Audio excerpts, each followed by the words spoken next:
On today's episode of Locked On 76ers, the Sixers in New York drop a tough one in a familiar way. We'll tell you why that's important when we get this thing started right here, Locked On 76ers. You are Locked On 76ers, your daily Philadelphia 76ers podcast. Part of the Locked On Podcast Network, your team every day.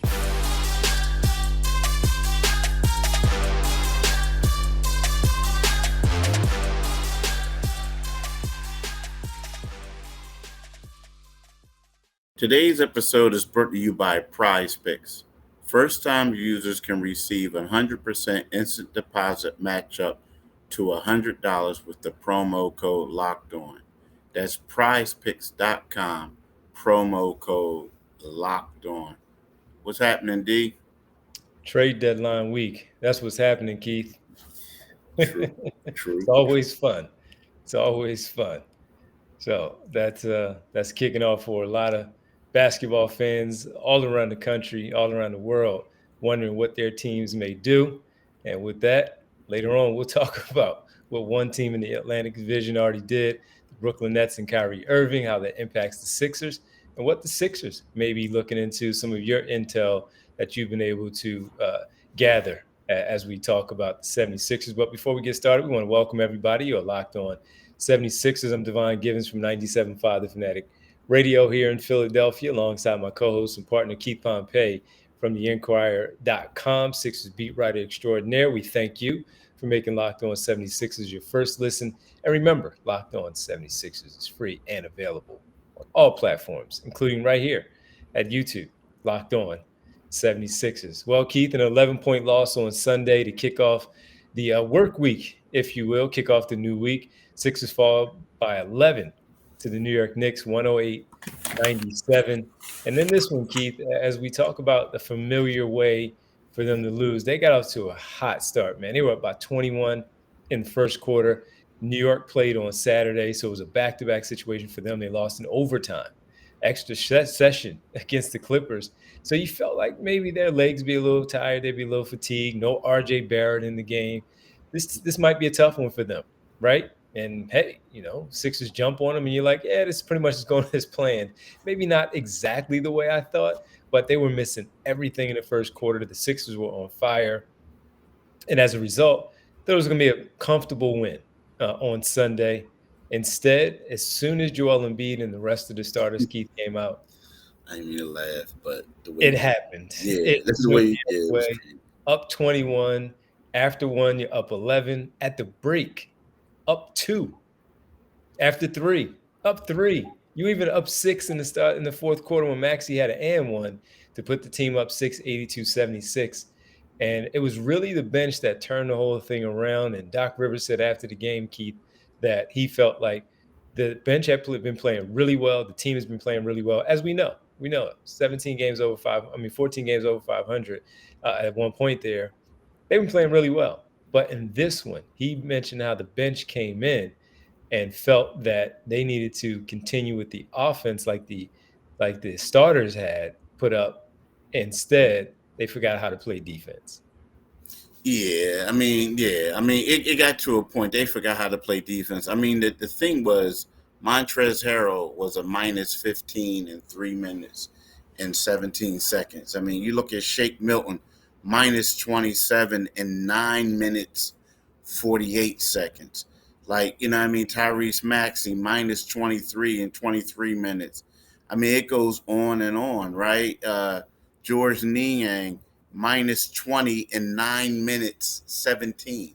So it was horrible, dude. I mean, in that all bench lineup, it was the bleeding just started. I mean, and it wouldn't stop. Now here's something else. Like, you're right. They were up 9 in the third quarter, and they take Joel out. Mm-hmm. And then it starts gradually going down. And like you said, again, like you said, they were up 6. And then all of a sudden, I believe they went on a 17-2 run or something like that. So it was bad. I mean, it was bad in the bench. Has been outplayed. And the bad thing about this is That's how they lost the game against Orlando. That's why They we said it blew. was familiar. Yeah, familiar. They blew. I mean, they blew another league, a 14-point lead against Orlando, but they were able to win the game And San Antonio. in San Antonio. And it's like it's getting to a point where it's starting to look like how it did in the beginning of the season, where you take Joel Embiid out and everything falls apart. You know what I mean? And that's how it's starting to look right now for the Sixers. And just to be clear, when Paul Reed came in, the same thing happened, just like Montrezl Harrell could not sustain things. He had a couple of bad possessions there when the ball had to find him. James Harden, when he was in there together with Paul Reed in the fourth quarter, James Harden that broke down the defense. Took him a long time, though. It took him way too long. He was too much dribbling. Found Paul Reed along the dunker spot area. And as he found him, Keith, Paul Reed didn't realize what the time was on the shot clock. I saw that. And he pump faked. And while the defense was there, which caused him to hesitate and not take the shot, he ball faked. And when he ball faked, that just took, again, extra few tenths of a second off and then 2 seconds. And then he had to try to force a tough shot, and it was already expired there on the shot clock. This is why when we get into the final segment, we're going to bring up what we talked about last week when we identify what we felt the team might be in need of identifying at the trade deadline on Thursday. And that's the issues that they do have with their reserve 5 minutes. But all that said, with the defense, the other part with the reserves were, Keith, they couldn't score. And as a result, Brooklyn was able to get out in transition, go the other way, get their runouts, get some pretty good looks, and they were making their shots there at the end of the first, going into the second, as you pointed out, 17-0 run. At the end of the second, it was like 27-7 run going into halftime. So it just simply did not work out at all. The bench lineup wasn't great. And when the starters came in, they weren't that much better. You mentioned how they went up 9 again, and then boom, right away. Embiid comes out and another run starts. But he had to get a breather. He couldn't stay out there forever. Then he started to have bad turnovers. They only had 2 turnovers at the break, Keith. 2 turnovers. Then they just simply started coughing the ball up, which was ridiculous because they had protected the basketball so well throughout the entire game. And then one more thing, Keith, as we talk about the turnovers, even at 12, they had 10. The bench, you mentioned the bench points. What were the bench points in this one? Because it really didn't look good on the Sixers, the discrepancy there with the bench points. It was 30. It was 37. It was 37 to 14, 16. 16. Now, not only that, the Sixers bench players shot 27.2%. Their reserves. Yeah. You know, and then when you and all that's misleading because when you look at it, they made 6 of 22 shots. Tyrese Maxey made 4 of 8. So when you take that away, that's 2 of 18. Yeah. Nah, that's bad math, Keith. That's 2 of 14. 2 of 14. Either way, it's not good. Yeah, it's not good. Now look, they've been really good. Really good. We just talked about the 67 that they put up against San Antonio, the bench. Mm-hmm. They left a lot of that in. Yeah, but I ain't going with that, bro. Nah, no, I'm saying we ain't gonna say that. Okay. They left a lot of that there because there was no reason why some of that stuff shouldn't have come with them to New York. They had a day off. Yeah, because the reason why I said I ain't doing that is because San Antonio tanking. This Brooklyn Nets team they're young. New York. They're trying to make the play. I mean, this New York team is young, but they're trying to make the playoffs. Yeah, I wasn't doing that. I was saying they left a lot of 47 points is something they typically get. In this case, they could have used 20 more here tonight because it wasn't bad. So tough one. And the team also -6 and made 3-pointers. They only made 7. They had 4 in the first quarter, only able to make 3 throughout the rest of the game. So a big-time struggle against New York. New York now has a 2-1 series lead. The Sixers do face them and host them on Friday. So we'll see if the Sixers can even up the season series as they are still in front of the New York Knicks in the standings, 3 games behind the Boston Celtics for that spot in the standings, in the Eastern Conference standings. So tough loss, man. Tough loss. Tough Yeah, loss. it was really Next up, Boston on Wednesday at the TD Garden. Another tough test. Well, Keith, on the other side, we got to talk about some things that may change the dynamic of the Eastern Conference a little bit because the Brooklyn Nets finally traded Kyrie Irving.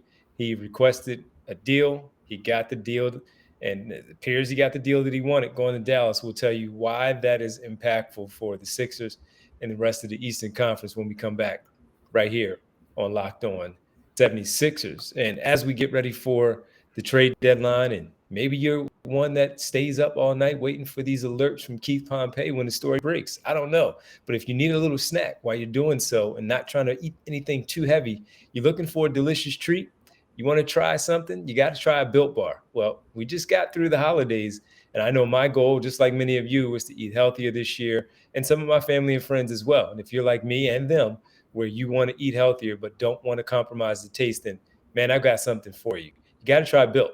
Built is healthy and it's actually tasty. Seriously, they're so delicious you won't think they're good for you. Perfect for your New Year's resolution. What makes Built Bar so good? Well, for starters, they're 100% real chocolate. That's right, real chocolate. That part is still good to have. And they come in some unbelievable flavors from churro, peanut butter, brownie, and coconut almond. Only 130 calories, 4 grams of sugar with a whopping 17 grams of protein, while maintaining amazing macros. It's simple. It's just like a candy bar, but only better. And now you don't need to wait around to order on built.com as we've always told you. You can still do that, but now you can even get them at your local Walmart or Sam's Club. That's right.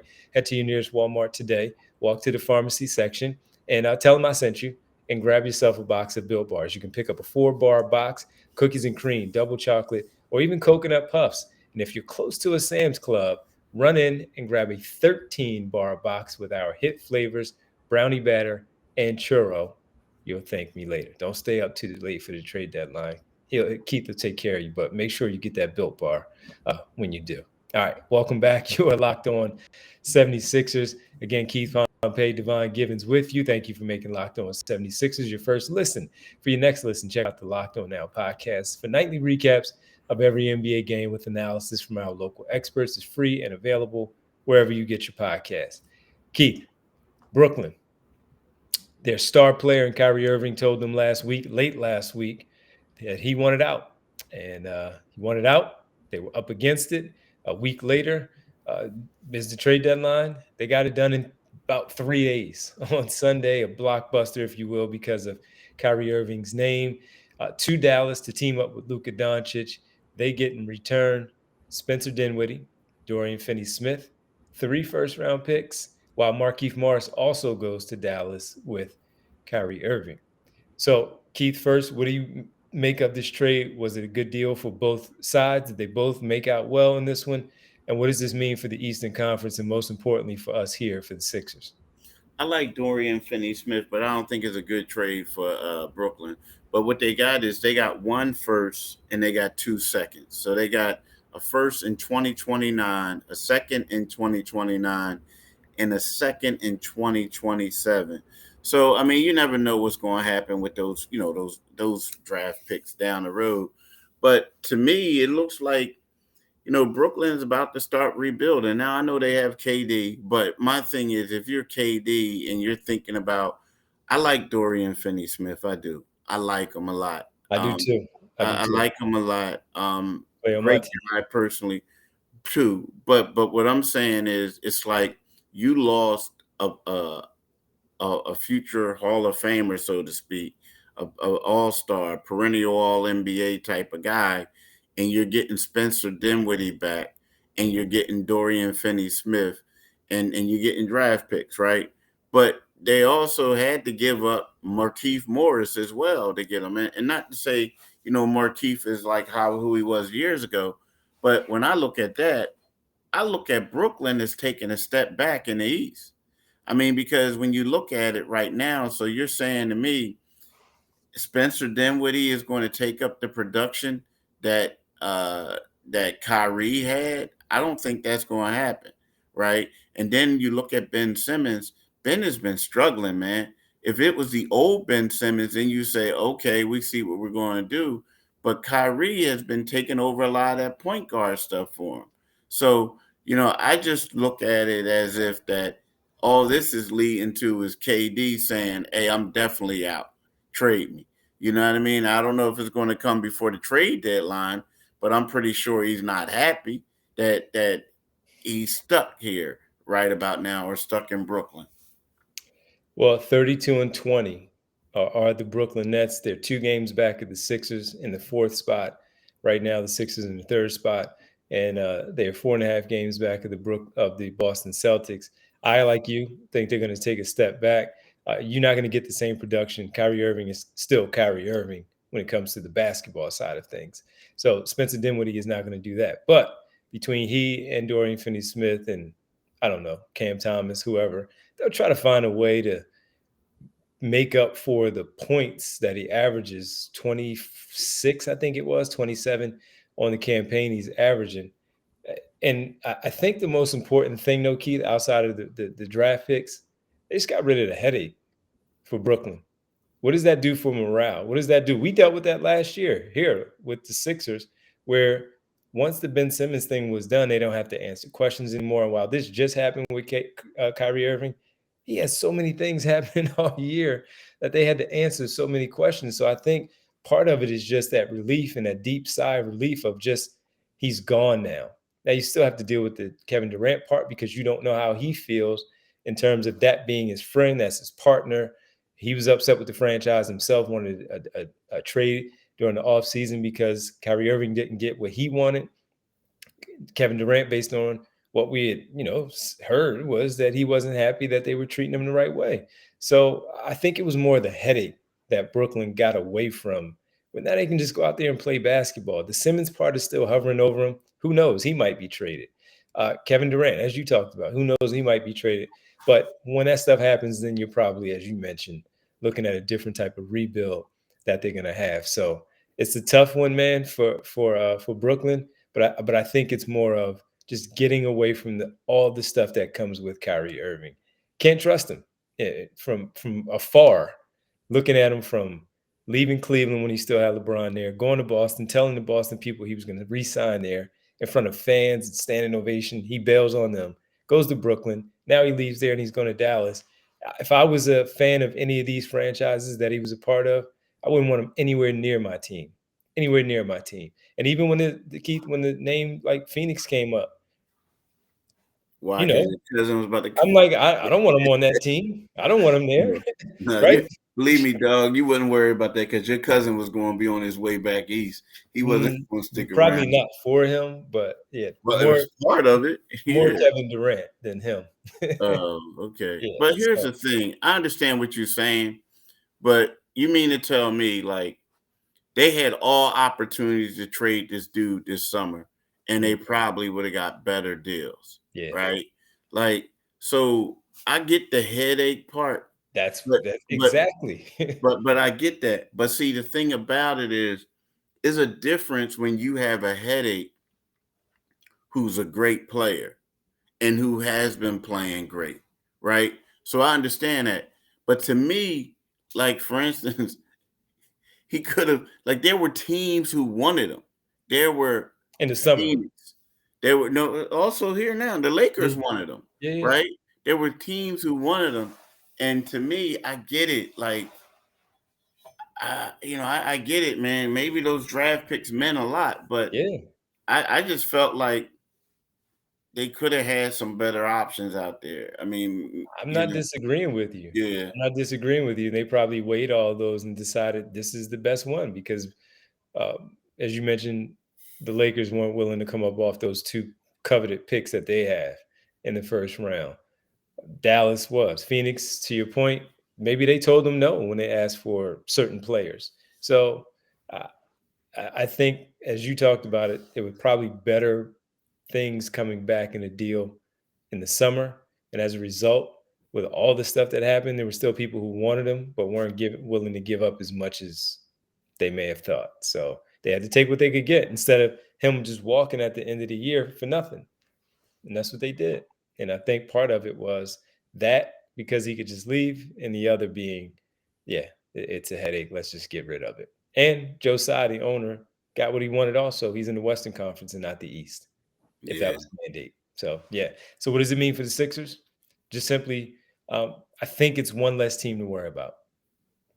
Simple. One less team to worry about today. They can make a move on Thursday and still change things. Today, I just don't, like you said, I don't think they're that good. And that's where we are with the Brooklyn Nets. Yep. All right. Well, listen, final one on the other side. We'll talk about Nerlens Noel and some backup bigs because we talked about it earlier how the Sixers gave up this 21-point lead. A lot of work being done in the painted area when B comes off the floor. They need a better defensive center to go along with the offensive-minded players that they have. Who could that be? Nerlens Noel was one of the names. Why that could be a fit here in Philadelphia? Possibly. We'll do that next right here, Locked On 76ers. Now here we go. Luka Doncic. Will he score 30 points, D? Will he still get the Yeah, 30 something points per yeah, game? yeah. You know what I mean? LeBron James, will he have more than 7.5 rebounds? What about KD when he gets back? 6.5 assists? That's probably gonna go down lower. Steph Curry, more than 3.5 threes whenever he comes back from that knee injury. Here's the thing. That's the thing about Prize Pick. With Prize Pick, you take 2 to 6 players, and if they will score more or less than their Prize Pick projection, you can win up to 25 times your money on any entry. No competing against other people. It's just you and the projections available. Entries can be made in 60 seconds or less. It's that easy. Download the Prize Pick app or go to prizepicks.com to sign up and play daily fantasy sports. First time users can receive 100% instant deposit match up to $100 with the promo code locked on. If you deposit $100, Prize Pick will give you $100. If you deposit 50, Prize Picks will give you 50. Don't forget to enter the promo code locked on at sign up for your instant deposit match up to $100. Welcome back to Locked On 76ers. That's Keith Pompey. I'm Devon Givens. All right, Keith, you wrote a piece and, talked about a variety of different things with this team. And one of the things, of course, leading up to the deadline is what they could be doing. We talked about this on Friday, potential moves that they may make. And that was when Kyrie Irving put out the info that he wanted to be moved. And right now, for the Sixers, while you may not be in the mix for a player like Irving, more along the fringes to help out, not in the starting lineup, but more in the rotation. And one of those things is a backup big. You mentioned Nerlens Noel. I was intrigued by that one. Makes $9 million this year and has a club option. The team has a club option on him for his final year after signing a 3-year deal with the Knicks. 9.2 this year, 9.6 next year with a club option. So, Keith, what are you hearing about anything in particular? Why Nerlens Noel? Would this be a good fit in returning to Philadelphia? Well, I mean, yeah, especially after last night, shucks. But yeah. But here's the deal: like, the Sixers contacted the Pistons to inquire about Nerlens in the trade, and then the Athletic was the first ones to report that, right? But see, the thing about it is, like, Nerlens would be a good fit because they need a rim protector. He's a center. Like Is you, he he's is he the same type of rim protector that we used to see? I mean, in the The opportunities only that he thing, got and he played, you saw it. yeah. You know what I mean? You saw him. I mean, like when they played against the Sixers, he only played, well, that was his first start of the season, his 10th appearance of the season. He blocked Joel's shot 3 times. Mm-hmm. And the thing is, let's be real. It's one of those things where he's in the playoffs, you hope that he's not on the floor a lot.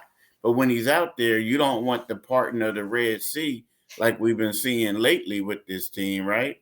You Mm-hmm. know, but here's the problem. So I'm gonna take the Dallas Mavericks off the list of the teams who've been inquiring about him because I don't know what type of assets they have. But you got the Boston Celtics, the Sacramento Kings, the Miami Heat, and the Denver Nuggets all expressing interest, right? And the source told me that the Pistons would be open to buying out Noel's contract if he goes untraded. Now, the thing is, a source also said that Nerlens' team, the Celtics, are looking at him as a player to add for certain matchups in the postseason. And they're serious about that. They know like there are going to be certain teams that they may need him against. So they want to get him as opposed to letting him go to another team and possibly hurting them in the playoffs. So that's where the problem lies, that he may not be there for the Sixers. Now, I don't even know if the Sixers will have to give up multiple players to get him, right? To get a guy that probably won't play that much because of Joel. But at the same time, is one of those things where they could get him in the buyout market, but I don't know if he'll be around. I think that, you know, dumb all these teams coming after him may try to force them to just take a deal to get something as opposed to just buying out his contract. Sure. Yeah. Boston is interesting because Robert Williams starts. Al Horford plays the 4, but also plays the 5.